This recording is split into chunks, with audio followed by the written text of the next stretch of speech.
And now, Deep Thoughts by Brad and Gary.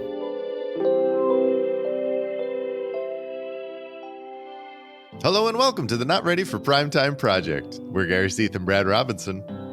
And you're not. This week, we have Deep Thoughts on the 40th anniversary special. This show originally aired on February 15th, 2015. Brad, this was a star-studded affair. It was long, Gary. Lots of stars. Long. Yes, lots of stars. We talked about the 25th anniversary, which was also 3 hours, correct? I think the broadcast was 3, so it would have been short. But yeah, but it felt shorter. Yes. Much shorter than this 3.5 hour epic. I had the same reaction watching it where I was like, oh, we still got a lot to go here. Yes. Yeah. Yes. Probably the same point. I looked and I was like, ooh, you did. And I was like, ooh, there's a long way to go still. Yeah. It was interesting because, I mean, we've talked about the 15th and the 25th, and this was different than those, I think. Yes. In a good way. I mean, in good ways and bad ways. It's evolving. Yes. I mean, they are evolving, and each subsequent celebration is bigger and different. And I do think generally better. And you look at like how do you celebrate 40 years in 3.5 hours? It's an impossible task. You can't do it justice. Right. I think you have to figure out what you want to celebrate and how to best do that. And that's tricky. Yeah. Oh, totally tricky. But it was great. I mean, there's a lot of good stuff in here. You know, they again, like improving from each subsequent or each previous special. Yep. You know, they did more live stuff than they have in the past, which was nice. And there's just so much. I mean, if nothing else, it showcased just how much this show has put out. Good stuff, great stuff in 40 years. It's kind of mind-blowing at times. Oh, it's definitely mind-blowing when you look at this special and everything that they do. I mean, because like we said, you can't do everything in three hours and change, but they showcase a lot. They came damn close. They also spent a lot of time with folks who I would not associate with the show nearly as much as some others. Oh, really? Yeah, I feel like some people, like Jack Nicholson, got an intro, and Jerry Seinfeld did a bit with the audience. And yeah, I think that's a comment on what this particular show was. And as we said, you know, the 15th was a celebration, a looking back, nostalgia. Remember how great we were, right? The 25th, I think, very much was, we are important. Pay attention to us. We are still viable. We've done all this stuff, but we are still on the edge. Yeah. This show was about, we are an institution. Yeah. Like this is who we are. We are bigger than everybody else. We're better than everybody else. We're going to show you how great we are.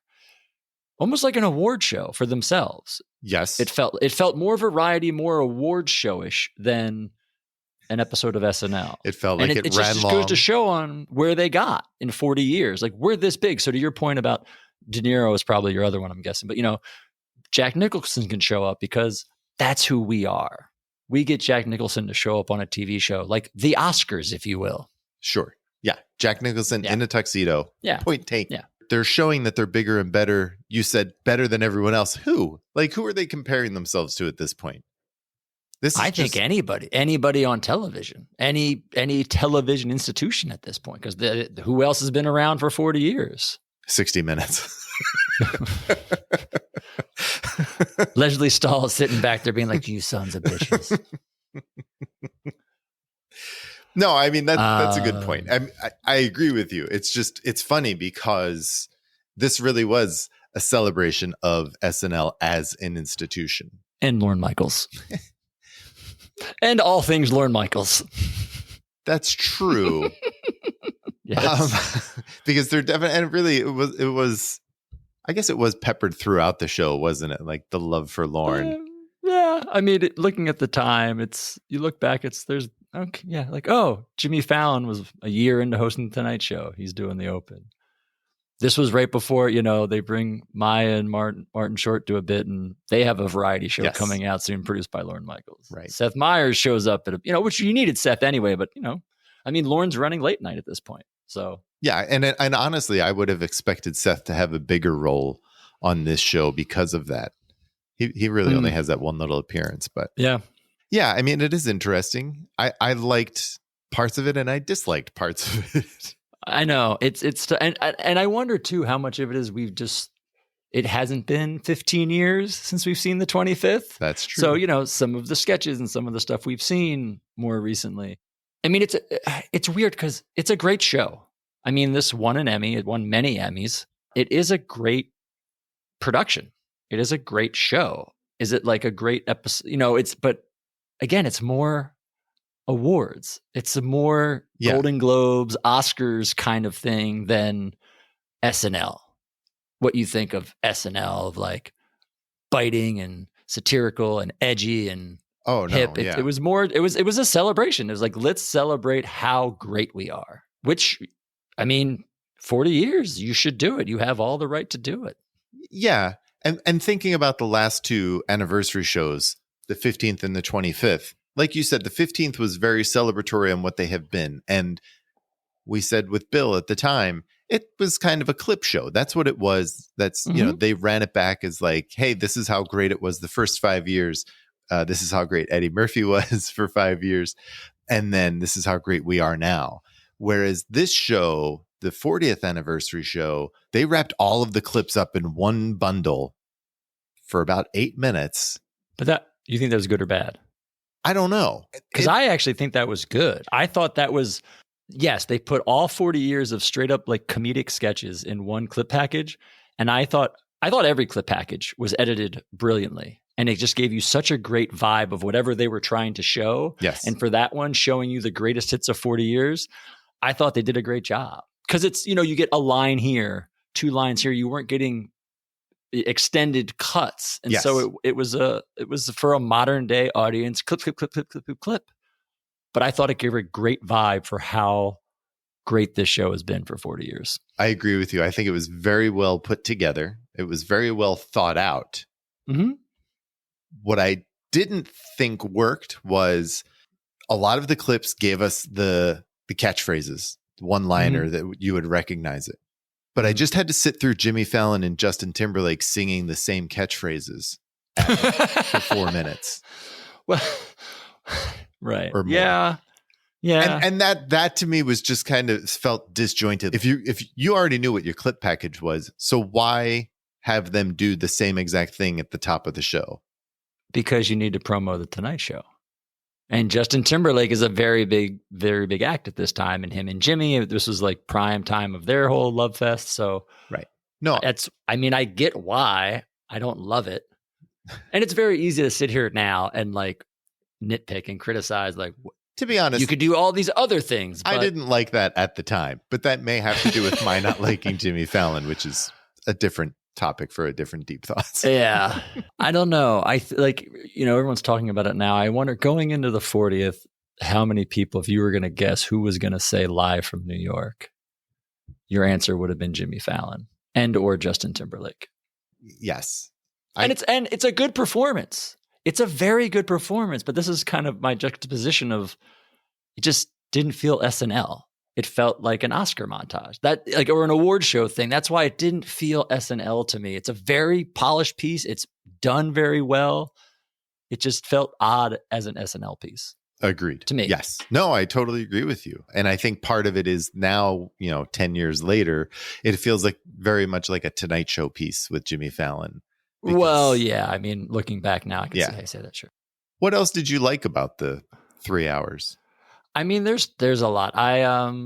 My 2 favorite things were probably, jumping way ahead, I thought the digital short was great. That's When You Break. I thought it was really funny. It was really great. Like, you sit there and just daydream. Like, if they were doing that many kind of pre-records when Sandler was on the show, oh my God, it was so good. And the musical, what would you call it? Like the the live musical sketch pieces they did. The Beyonce and Martin Short bit, and then all the other cast members came out.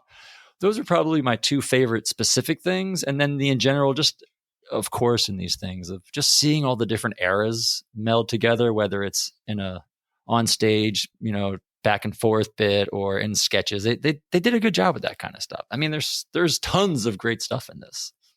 I totally agree with you about the digital short, because just seeing Andy Samberg and Adam Sandler together, I think they are so good together, and having them do that was great. Yeah. And talking about, they're singing about the show and breaking, and I thought that was really funny. Yeah, they mentioned all the cats. And you're waiting for them to how many times they're going to say Fallon and Sands. And of course, it's like 6 different times. Yeah. Yeah, it was great. It was good.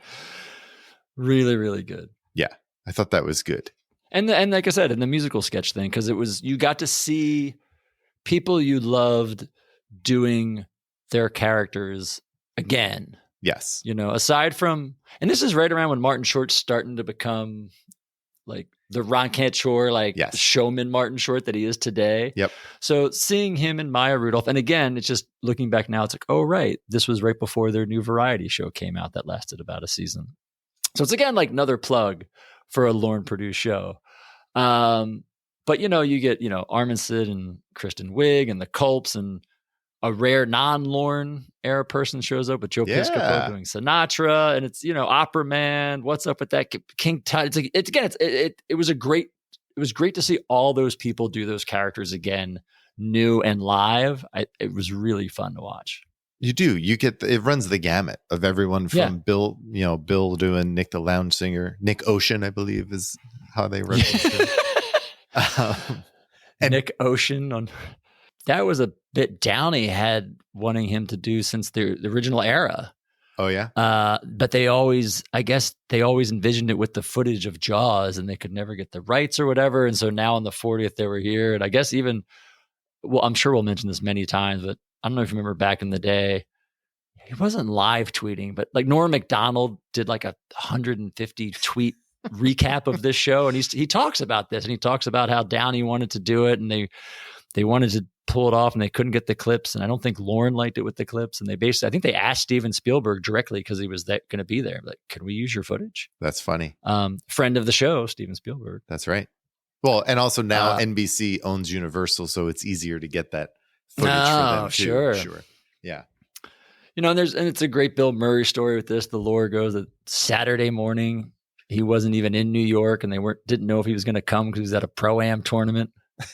Which, having worked with Bill, I could totally see that being a thing. But I mean, he's not going to miss the 40th.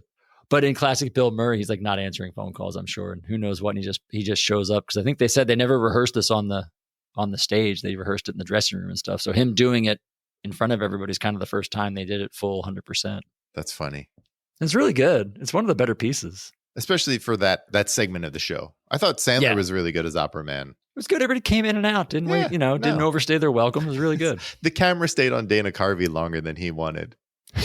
He's like, what? That happened a couple times. Yeah, I was just going to say that happened a couple times. Listen, it's 3.5 hour live show. You're going to have some technical gaffes here and there. And then that whole segment's wrapped up with Jim and Dan coming out as the Blues Brothers. Dan sans mustache at this point in the show. Yeah. I was going to ask you about that. Yeah. Why did he have the mustache for the Bassomatic? Because he had it. He had it in the original one. Okay. Yeah. In my head, he didn't have it for the original one, but yeah, he did like a Belushi-esque, beard for the samurai for the first sketch of the night, and then shave for later on. Right. Yeah. That Bassomatic did not go over well. That was a little rough. He didn't have the energy that you expect from Dan Aykroyd he doing did not. That bit. He did not. He was not talking as fast as you have seen Dan Aykroyd talk. I agree. Maybe a little less substances. I don't know. Lorraine, I thought, was very good in that. Yeah. But it's still good to see. Yeah. Because you know what? It gave because that came after that first montage of 40 years of clips. Yeah. And then it goes right into Dan. And that's your first taste of, okay, they're doing something special this time. We're going to get some sort of live something or other. And so this, it's basically just a recreation, very slight changes. Very small changes, yeah. But it gave you that you knew something special was happening. Right. And you started off with the original cast, with Dan and Lorraine. So the sketch itself might not have been great, but what it signified, I think, overpowered that. it's overcame that. It's funny because it really didn't work because he put too many fish in the blender. That really was the problem. Oh, at the end, again, Man Life TV. Let him go for it. No, I know. To me, honestly, I was like, oh, blenders were so much more powerful in the 70s than they were in 2015.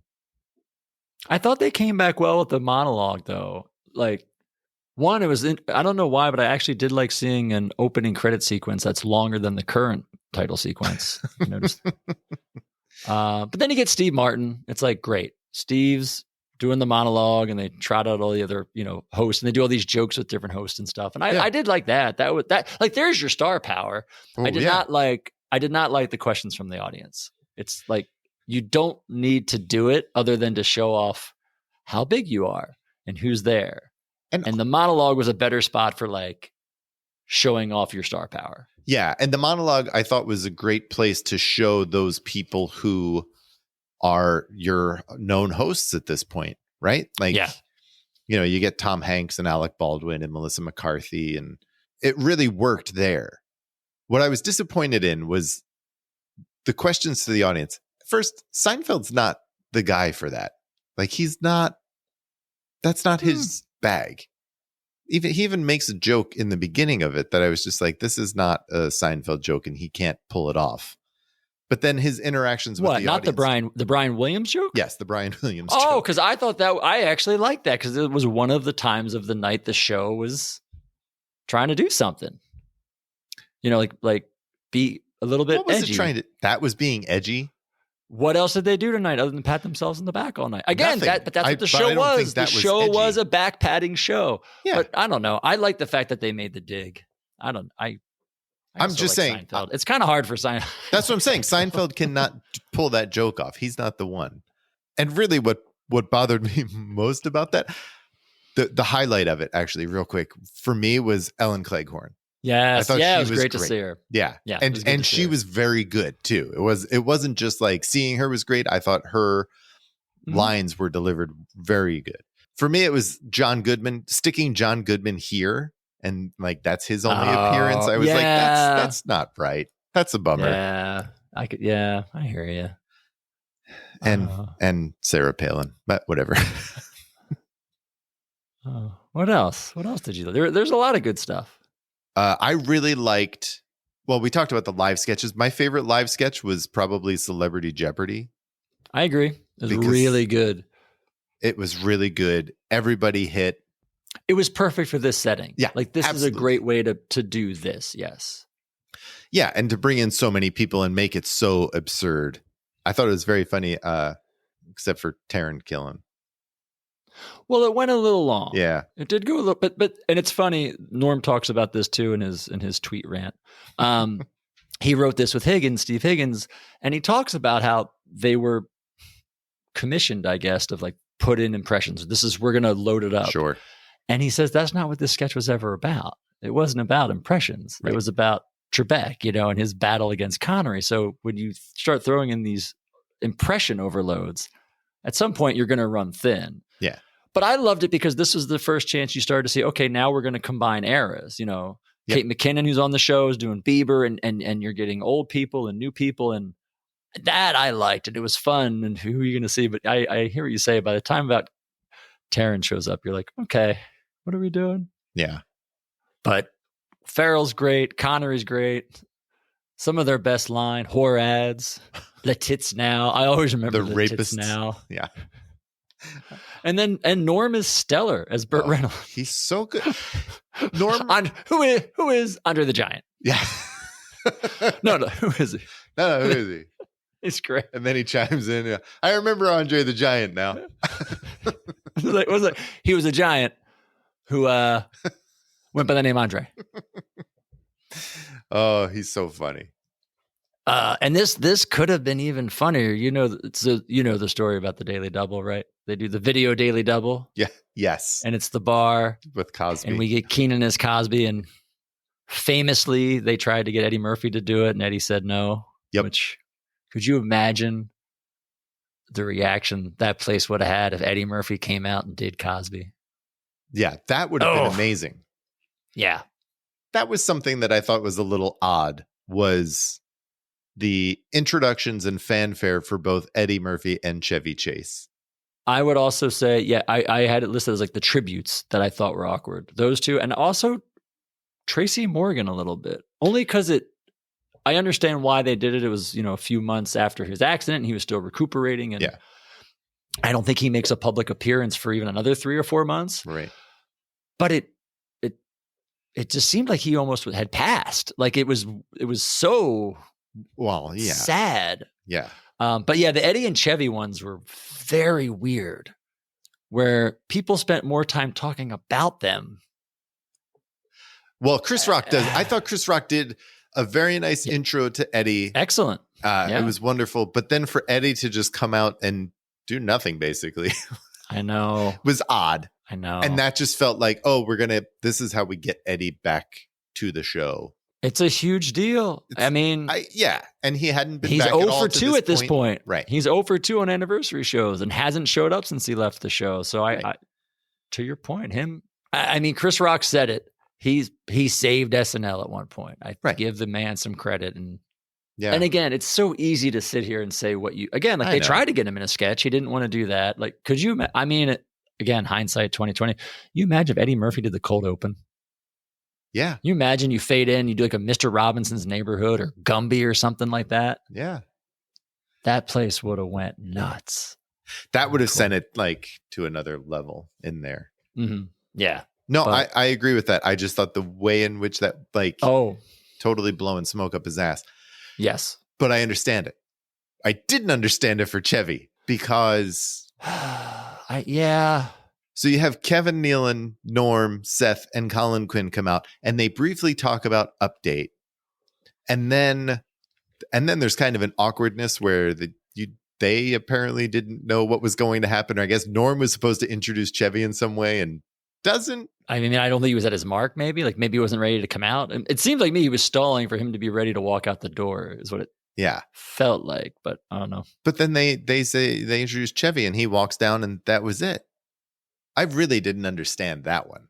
And that was the first one. So yeah, it was weird where they just come out, and it was at the end of the Update thing because they had the clips and they already had the piece with the ladies at the desk, and then there's that, and then Chevy just comes out and says a couple of lines, says thank you. At least they let Garrett on. I was going to say that was the saving grace. Because you did get to see, that's another thing I liked. You did get to see all of the original cast at some point somehow, even if it was small. This was the only time you saw Chevy and Garrett. I don't know. Maybe Chevy was still pissed. Apparently, I'm reading this book. Yeah. That talks about the guy in charge of creating Saturday Night Live. Oh, really? What's the book? I can't talk about it, but there's a line in it where they say Chevy was pissy about where his seat was and he wanted better seats. He wanted to sit in the Robert De Niro section. So maybe he was just pissy about it and didn't want to come out when his cue card was, or when his cue was. All right. Well, whatever. How did you feel about the musical performances this time? The live ones? We got 4.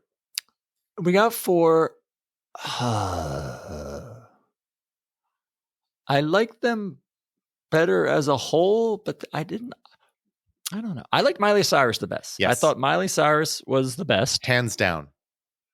My wife, this is still one of my wife's favorite live performances on Saturday Night Live ever is Miley Cyrus's 40th anniversary. Yeah.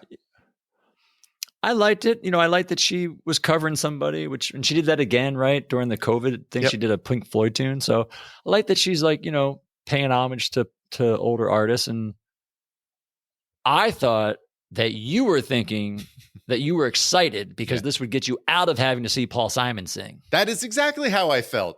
Oh no, my friend. No. Oh no. Oh no. You have 2 instances now that get you out of seeing Paul Simon sing. He shows up in the monologue with Paul McCartney, Orange 2 Pauls, and someone covers one of his songs. Yes. If you're a betting man right now, you're going to the house saying Paul Simon is not singing tonight. No, that's exactly what I was thinking. And then when I saw Jack White come out, I was like, oh, what's Jack White? What's he going to do? And he's going to introduce Paul Simon. Yeah. And as prophesied at the 25th anniversary, he's singing Still Crazy after all these years. Yeah. They really love that song, he and Lorne. Give the man credit. He gave the band some due. He did. He gave the house band a shout out, even some of them by name. So that was a classy move, I got to say. G.E. Smith. I love How do you love G.E. Smith? I had gave Lenny Pickett a solo, right? Yes, he Come did. on. But so yeah, McCartney. Thought the Kanye West performance was odd. I mean, it's a Kanye West performance. It was, I guess, yeah. I may not be too in tune to that. And McCartney was. I mean, it's McCartney. Yeah, but he was fine. I mean, he was good, but he wasn't stellar. McCartney played a Wings tune, right? Was that Wings? No, I think that's a solo McCartney. Yeah, I just know it's non-Beatles. You're only familiar with the. I only know the Beatles non-Linda years. Speaking of people who play tambourine for no reason, what was Fred Armisen doing in the Miley Cyrus? Did you see him? At first, I thought he was doing hand claps, and then I noticed, oh no, he's got a tambourine in her performance. I don't know. He's a drummer, man. Whenever he can play percussion, he hops in there. But I believe she had Paul McCartney's drummer. I always noticed that guy. He's an amazing drummer. Yeah, I think he played with Miley on that tune. Yeah. But yeah. No, I thought she was excellent. Yeah, she stole that for me. No, she did. She definitely had the best performance. But I think it's a better representation of music. You know, like there's hipper acts, there's contemporary acts. It felt more lively than I think the other times that they had music acts on. So I give them credit for that. Maybe. I still really like Elvis Costello and the Beastie Boys at the 25th, but that's a good one. That is a good one. That's probably the best anniversary performance we've seen. I think so. Did you like Update? Not the boys, not the fellas. No, with Jane, Chevy, Tina, but the other stuff. Yeah. Amy, I did. I again, how great is Jane? How great is Jane? I thought she was excellent. I thought it was a lot of fun seeing her up there. I forgot how much I enjoyed Tina and Amy doing Weekend Update. Mm-hmm. Mm-hmm. So I liked that bit. The bit of celebrities coming out and doing their favorite characters, I've never been crazy about that. I didn't like that either. Wait, and I know the three of them. I have all of their numbers in my phone. But I didn't. It was, you know what I think it was? Because it was the only instance of watching people impersonate other characters that kind of felt off. And it kind of made sense a little bit because it's like, okay, Gilda obviously can't do Rosanna Dana. Right. Farley can't do Matt Foley. So like those two kind of made sense. But I didn't need them. I would have rather have seen the ladies do a longer update piece. I totally agree. It was like a tease because it was good. Tina had a really good joke about people live tweeting about the show. Yep. That was funny. She's like one step away from bitching about people podcasting about it. And then Jane had the Fox News dig. And it's like, all right, like this, again, like they're making jokes, they're being funny. And then it cut into them introducing the impression. So I was a little bummed. I wish we would have seen more of the ladies. I totally agree. I didn't really like the impressions. I would rather not see Melissa McCarthy as Matt Foley. Just show me Chris Farley doing Matt Foley and show me Gilda. It's tough. Yeah. And it was weird because it was just a few of them. So yeah, it was interesting this time that they still had a political humor bit. Yeah. Like segment like they had at the 15th. And this time it was introduced by Jack Nicholson. And it just felt, it definitely was more complete because they've been doing it for longer now than at the 15th. Yeah. And there wasn't a gap. But it felt to me like, I still don't know why you had to break that out into its own segment. Well, they're filling time. Because there's a couple of those that, but again, as segments, they work really well. I just don't know how well they work in a long piece. Like if you trim this down 40 minutes, I think it's phenomenal. Because there's this one, there's who is it? De Niro comes out and does one about New York City. Yep. And then there's the sports ones. Yep. And it's like they're all done very well, and they're really great to highlight things. But could you do without them? Yes. But I get why you don't, because they hit on every single aspect of this show for 40 years. So like part of me is like, okay, do I need to see all these sports sketches? Right. But on the other hand, I'm like, look at all the great sport athletes they had on this show. That's what I'm saying. This is all, the whole show is about how great we are. Like, look what we've done. Look how great we are. And you're looking at it, you're like, that's a pretty stellar lineup. I guess it just felt like they have the same clips from Michael Jordan, Peyton Manning, Derek Jeter. There's like one of Joe Montana in there, one of Wayne Gretzky. I don't know. It Barkley's in there. They got the great that's Nancy Barkley. Kerrigan. There's great. I mean, Chris Everett. There's great sketch I did enjoy that they had a clip in the sports montage of the Paul Simon basketball. Yes. with Connie Hawkins. Yes. It was great. I did love it. I did love that. Yep. Yeah, that was a lot of fun to see.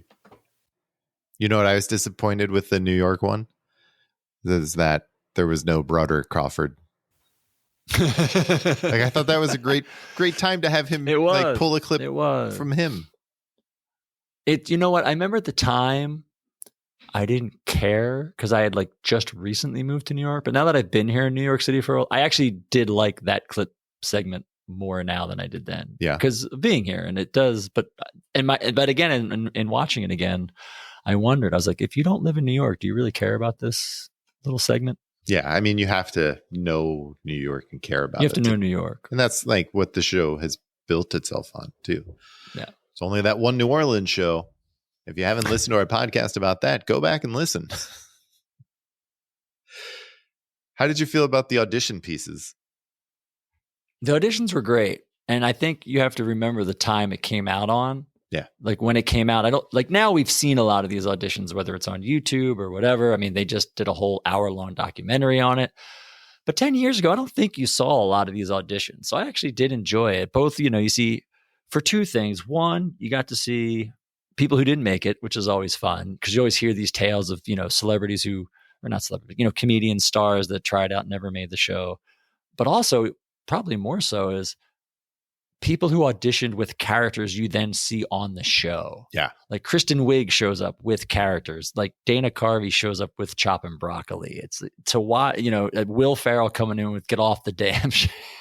It's like to see those guys audition with pieces that become maybe not iconic, but just, mainstays. That was fun. And I don't think you saw that a lot 10 years ago. So I like that a lot, actually. It was funny because those for me, just felt like, well, yeah, you've been in the Groundlings for 8 years, so of course you have these characters that you're going to bring, and it takes away from the mystique of everything being written in the week. It's like, well, these and I know, like we've talked about this with the early years, right? Like they brought characters from Second City with them, and that's the whole thing. I mean, John auditioned with Samurai, right? No, I know. I mean, you have a character. That's one thing. 10 sketches of a character. You don't come in with 10 sketches worth of a character or something like that. So I don't know. Right. I liked seeing it. I like knowing that, okay, that's how good they were when they showed up. They had that in their bag. Yeah. It was fun to see. You know what else I liked? I got to say, I thought the In Memoriam was really good. Yes. It was very much like an award show, pictures, music played behind it. I like how they opened with Don't Look Back in Anger and John, who was the first to go. And then they went right to Jan and showed a clip of Jan, who I think Jan was the most recent to pass. I think she had passed that fall. So I did like that kind of connection. And then, it was really nice. And they showed not only people in front of the camera, but behind the camera. And then they do a great job of ending with Lovitz, which is always good. Always good when you can do a Lovitz joke. Those Lovitz jokes, because Steve Martin had one in the monologue, and then this one in Memoriam, both that Lovitz was dead, and his reaction to the camera was so good. It was hilarious. It really made me wonder if he knew he was going to be in this bit of the In Memoriam. I had that same thought because he plays it off enough, and he's obviously smart enough to know it's a joke and play it. So I could very well see it that he didn't know, and it just makes it even better. Yeah. You know what I did not like, and I remember not liking it when I was watching it? I think I know. Wayne's World. No. Yeah. I just remember watching it initially and being disappointed. Also foreshadowed from the 25th anniversary special. Yes, exactly. Smigel, wise beyond his years, that fellow. Yeah, I just remember being disappointed in it. The whole Kanye West thing kept coming back. Kanye, yeah. But you know what? I think it was it's so funny you say that, because I thought that was a big hit for a big chunk of the audience. Like I thought me especially, i.e. we, were the exact demographic they were looking to hit. Yes. you know, like that was your prime, and you don't consider yourself too old just yet. Right. Yeah. Like you're still in your 30s, so you dig it. And so and it was a really nice kind of, we talk about it on the early years all the time about like placement of sketches. And it's like, it was a perfect spot to kind of end the night with that, because it had a feel good thing to it. Yeah. They did the top 10 list, you know, they acknowledged Lorne, you know, they acknowledged the crew, which gets a standing ovation, which was cool. Right. And it wasn't anything, you know, quote unquote, great or new, but I think that nostalgia, that warm nostalgic feeling, I thought they hit perfectly. I think what I liked about it was that they were young enough to still do these characters, right? Yeah. If we see them doing this at the 50th, it's going to be awkward. But having them done it here, and it felt like I wanted it to be an actual sketch like the Celebrity Jeopardy was, that I enjoyed and got into, rather than so self-referential and about the 40th. That's all. I hear you. Yeah. I just don't know. Yeah. I don't know. It doesn't lend itself to that though. It lent itself to doing like a Wayne's World top 10, which is what they would do a lot of the time. I don't know. I thought that was the way you Gary, this whole show is that's all this show is talking about itself. Well, maybe that's why, Brad, after 3 hours, I was like, give me something to laugh at, because you're going to make me listen to Paul Simon at the end. That didn't help cheer me up at all. God, you hate him. And it came after the In Memoriam, which was, you know, I guess was rough. What did you think I was going to say I did not enjoy? I thought you were going to say the Californians. Well, because I also did not like the Californians. But I never have. So whatever. Same. I do not usually like the Californians. I did like the integration of Lorraine into the sketch. Of course. As Sherry. That was fun. But other than that, I was like, I don't need to see this. I was surprised at how young Taylor Swift looked 10 years ago. I forgot she was in this. I had forgot she was in this sketch actually when I watched it. Yeah. So that I didn't need to see. I was happy to see Colden Blow as our first one of only a few commercials that got shown. Yeah, we get Colin Blow and Mom Jeans. Yeah. Right? Were those two? Those were the two. Not bad. Yeah. The Californians and the audience Q&A were the two pieces probably I liked the least, I should say. You know, where I was just kind of like, like if you wanted to look at it and trim it down and make it a slim whatever, I think you could have lost them and a couple of the clip packages. They had a cool pre-tape package. That was also cool. Louis C.K. came out and introduced the pre-tapes, which was, again, they were literally acknowledging, with the exception of maybe special guests, because they kind of stopped doing that by the late 80s. Right. But they acknowledge like every single thing they do on that show.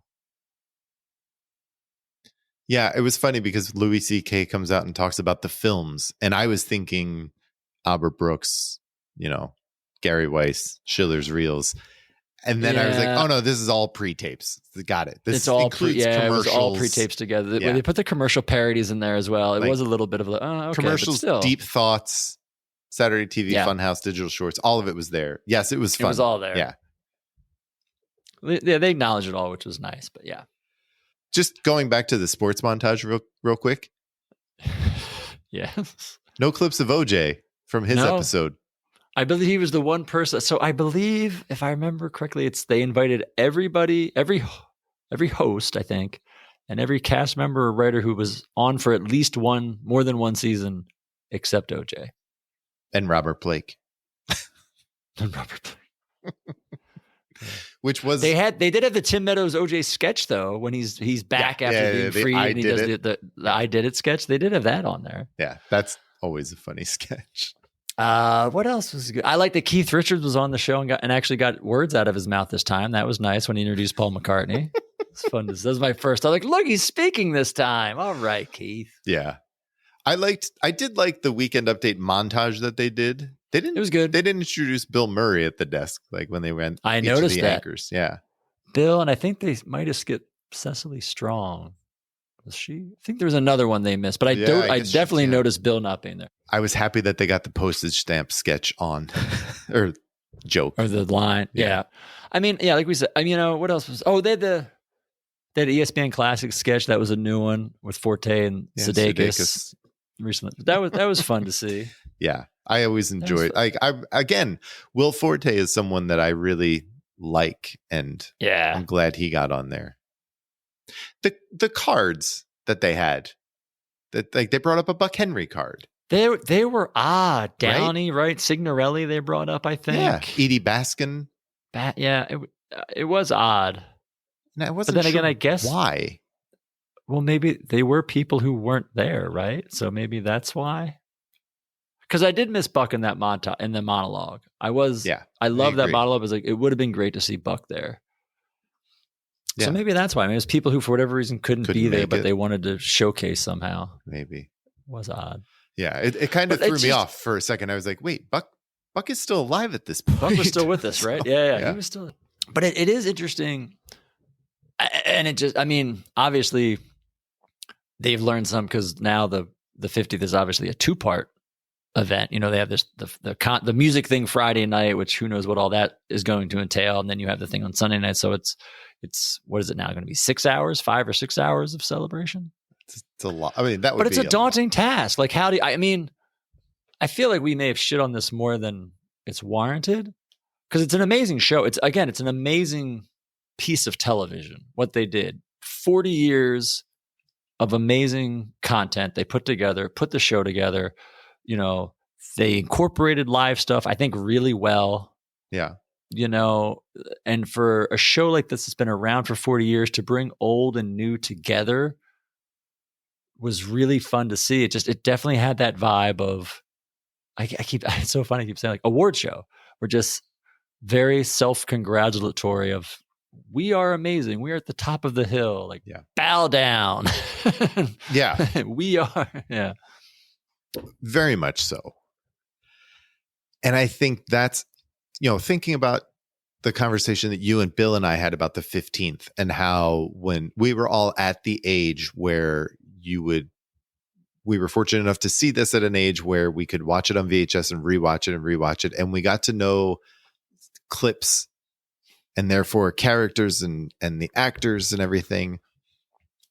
I don't think the 40th is a show where a kid who's 12 or 13, who's not really into SNL and is kind of, but not sure, is going to watch this and glom on and be like, I want to watch more of this show. But you don't need to. That's the thing. So this show has, I don't think, ever aired again since its original airing. Sure, yeah, because they probably weren't, not. But because they didn't care. They didn't need it to. Like, the 15th was put out on VHS. Yeah. The 25th, like I said, I watched that on-air broadcast. They had commercials to buy the DVD of the 25th before it was even over. Yes. So they were still, like, not fighting for their lives, but they were still fighting to be relevant and be out there. At this point in the 40th, they don't care. Like, this is a one-off. This is all we're doing. They're not trying to get new viewers. They're not trying to prove to people that you should watch it. Like, if you're not watching SNL after 40 or 50 years, you're not watching it. Like, you're not going to tune in because of the special. And they know that. So it's a let's show what we are. I guess. And they've earned that right. I feel, you know what I mean? Like, they've evolved from 15 to 25 to 40. And I think if you've been around that long and been that good for that long, yeah, you kind of earn that right. They did put out that beautiful book that you sent me for the 40th. Yeah. I mean, they did some things. They had that SNL, that traveling SNL experience, which was very cool. That, again, you and I went to. Which is funny, when I saw the Taylor Swift thing, I keep remembering Taylor Swift when we went to go tour. You and I were touring NBC, and we couldn't go into NBC, the Saturday Night Live studio, because she was doing a rehearsal with the curtains closed. That's right. I forgot it was her. Fuck you, Taylor Swift. Yeah. Edit that part out, please. Don't let people hear that. Don't worry. We're going to lose the Swifties. It's an amazing feat of television. 3.5 hours, live TV. Pretty much without a hitch, there were a couple hitches, but you know what? Yeah, but and there's no. I mean, sadly, there's no amazing moments. Like, there's no jaw-dropping moments. Celebrity Jeopardy might have been the closest. Mm-hmm. I mean, that and literally just Eddie Murphy walking on the stage are kind of your two biggest moments of the show. Yeah, they're definitely the ones that warrant talking about now. So Like there's not a lot of stuff you're going to repeat watch, even on clips on YouTube, I don't think. no, I don't think so. I think Celebrity Jeopardy is that thing.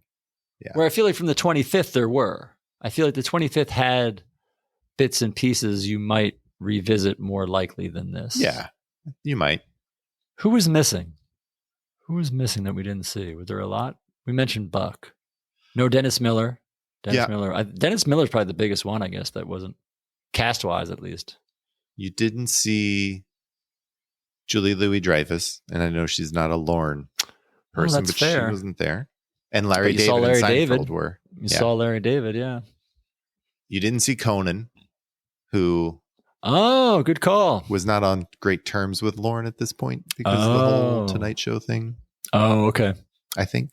Trying to think who else you didn't see. Victoria Jackson. Right, Victoria. You didn't see Nora Dunn. Correct. And she was there, and I read an interview with her. They actually did ask her to do a Sweeney Sisters thing to kind of pay homage to Jan, and she felt uncomfortable. It was too soon. Yeah, I could see that. Didn't want to do it, but I think they did want to have her in that Maya Marty sequence. That would have been tough. I think that was. I know. Literally. I mean, this was February, and Jan I think died in October, November, so it was really fresh. So I get that, but I didn't see her. I mean, not that you would, but you don't see anybody from the non-Lorne era other than Piscopo and Eddie. And Marty. Oh, and Billy Crystal. I guess you see Billy Crystal in that monologue bit, but again, he felt like he was more like a host, not a cast member at that point. I mean, he comes out for the host part. Yeah. With Steve Martin. Yeah. But I mean, you get kind of anybody that you really need to see in 40 years is there. I think it's interesting because we talked about in the 25th when you saw a lot of the current cast members kind of like Sherry O'Terry and Molly Shannon introduce the Gilda in memoriam. You saw Pete and Leslie introduce the auditions. Like you said, Kate McKinnon was in the sketch, and I guess Cecily was. And as I'm talking more, I'm realizing that there are a lot of current. No, they did. Taron Killam was in it still. Yeah, Bobby Moynihan, I believe, played Land Shark. Oh, really? We get an update. I think that was Bobby Moynihan, the shark. No, they didn't know. I think they were in there a bunch. Now that I say that, I guess they had more. They weren't featured like in your face, like it felt like they were at the 25th, where there was a lot of them. But again, I think because the 25th, they felt they needed to. Yep. They needed to say who they were and attract people to watch the show. Yeah. Well, I agree with you. I think all in all, it was a better show than we made it sound like for the last 45 minutes. Yes, I do. I do feel like we made it sound like not great, but it's an amazing show. It's an amazing accomplishment. It's a reason. There's a reason it won the Emmy. It won the DGA award for Don Roy King. Like putting this show together is amazing. Yeah. I mean, there were times I was thinking of the crew, just watching what the crew was doing for this, of like, set changes and everything, and for 3 hours straight of nonstop, just going through. And it's pretty impressive. Yeah. Yeah. It's a lot. Yeah. So then let me ask you, Brad, we're about to have the 50th come up in a couple of weeks. Yes. Next week. Yes, it is next week. Next week. It's right here. Gary's. Jeez, man. What do you think they can do differently or add to this? I don't know. I'm not even going to try to pretend I know. Like,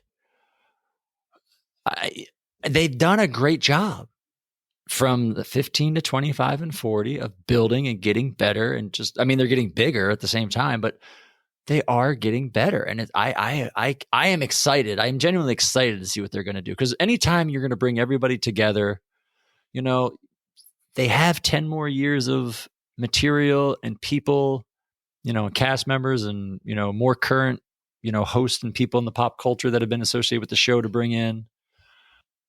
Well, this is a fool's errand. I haven't even thought about it. I'm thinking right now, some type of a 5-timers thing would be fun. Like, I'm trying to think what you can do where you can incorporate many people and it not feel forced. Right. 5-timers or some type of like 10 times, or there's like a 10-timers club and they make fun of the people who can't get in. I don't, something like that. Harkening back to the original 5-timers. Right. I do love the idea of like fresh sketches with old characters. Yeah. it just gets tough. Like you said, I really noticed it. As you mentioned, Dan was a little slower, didn't play as well. Yeah. And when I saw Dana doing the chopping broccoli thing live, and I was like, he can't do that. Like watching him now, I don't think he could play it off. I think he'd be a little bit too old to play that off. So I'm intrigued to see what they do and how they do it. But that idea of incorporating live versions of older things worked really well. And I hope they do something like that again. I think it'll be interesting to see what is added to the clips and just the overall, like what they've done in the last 10 years and what then gets taken away from that as well. That will be interesting. We talked about themes of these shows, right? So 15th anniversary was kind of the nostalgia, like, look how great we were. This is why you should watch the show. The 25th was, look, we're still great. We're still very good. And that's why they put everything in our face of the current cast at that time. And now with the 40th, like you said, it's kind of like, hey, we're an institution. We're so good. We're still here. The theme for the 50th is what? we're still here. I think it's a little bit, we're still here. I had talked to Marilyn Suzanne Miller the other day about this, and she's like, it's a goodbye to Lorne. She said, how do you do anything for 50 years? Yeah. I was like, I don't know. I do think you're going to get a lot more Lorne, like, Lorne tributes, or just not putting him on a pedestal, but I mean, the man is, he deserves to be. I mean, this is his baby for 50 years. It's amazing. Whereas Dana would say, I did like the part where like 40 years -5. Yeah. I think it's going to be a lot of that. I think it's going to be a lot of how great we are. Look what we've done. We've done nothing. No one else in television history has done this before. Except 60 Minutes. And again, it's warranted. But it's... yeah. I'm just saying, it's been around longer. Literally the definitions of apples and oranges. But I'm psyched for it. It's very interesting how they're splitting it up into 2 segments. So you've got like the musical night one night, and then back in 8H for the second night. So I'm very excited. I'm very excited to see it. Yeah, I'm curious how the musical show is going to go. Like, is it just going to be a bunch of live performances? Maybe, and I think that would be cool too. Yeah, could you imagine that lineup? Yeah. Well, I think this was a really good show. This was fun. It was fun to watch this as a lead up to the 50th and kind of then have this to compare that to. Yeah. Next week, it'll be crazy. I mean, it is mind boggling. You just think the people who've gone through this show, writers, cast members, the amount of hosts they have. It's the amount of cultural, just like things that have gone out into the pop culture world that have come from this show. It's like Marilyn said, like 50 years of anything is amazing.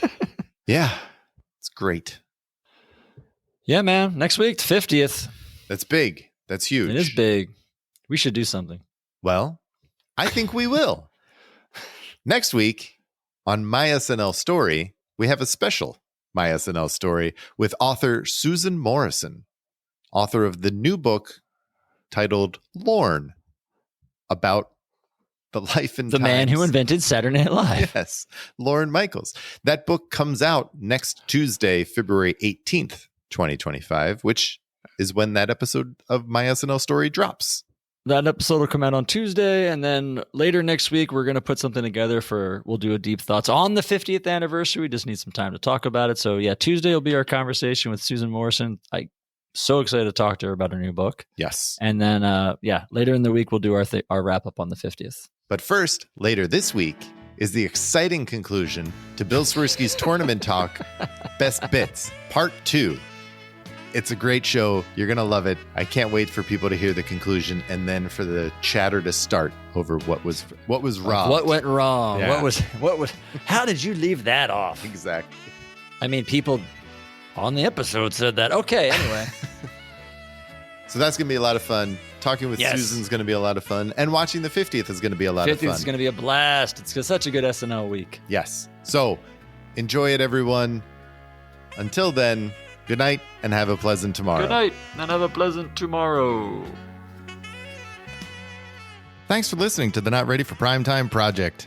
If you're enjoying what you're hearing, please take a moment to rate and review the project wherever you find us. The original music for Deep Thoughts is provided by Jacob Spiewak. The announcer is Jason Taylor. Good night, and have a pleasant tomorrow.